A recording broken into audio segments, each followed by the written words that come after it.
Girlfriend Sadia আমার lock করে না দিয়ে চিন্তা বুঝি যায় অবস্থা। তাদের কথা কইলাম, কইলে আর বলে মোর লগতে কোন ছোট ভাই ডিস্টার্ব করে। আমার তো দেই বলে নাম্বার নেই, কিটা হইতে পারে? রাইতে কইলে মেসেঞ্জারে ছবি দেবে, এখনো দিলে না। গেছিনি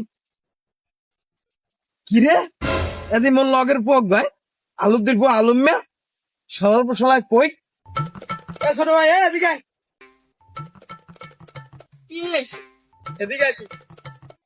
তো হ্যাঁ গার্লফ্রেন্ড ডিস্টার্ব করছে গানে কি দেখি কয় কইস কিছু জান না? তুই বল মোর গার্লফ্রেন্ড সাদিয়ারে ডিস্টার্ব করো।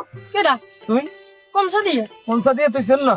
কেডা মুড়ি তো আমার সাদিয়া টাটাই লইছে। সারাদিন যেকালে মেসেঞ্জারে কথা কই পাইস দে উকি মেরে ভাবি ভাবি কেমন আছেন কি করেন এমন শুনি তুমি ডিস্টার্ব করো। হ্যাঁ কা ওইস কি তোর কি সমস্যা কি? সাদিয়া তো টাটাই লইছে না? তোর এই সাদিয়া ইমোতে টাটাই মেসেজ দেয়, হোয়াটসঅ্যাপে ভিডিও কল দেয়, মুই হচ্ছে কসুমে। তোর টাটা কে মে তুই কবি না তুই কবি না আমার বড় ভাই মুই আমলা কথা করতে পারবো না। প্লিজ আমাকে ক্ষমা করে দাও, প্লিজ প্লিজ।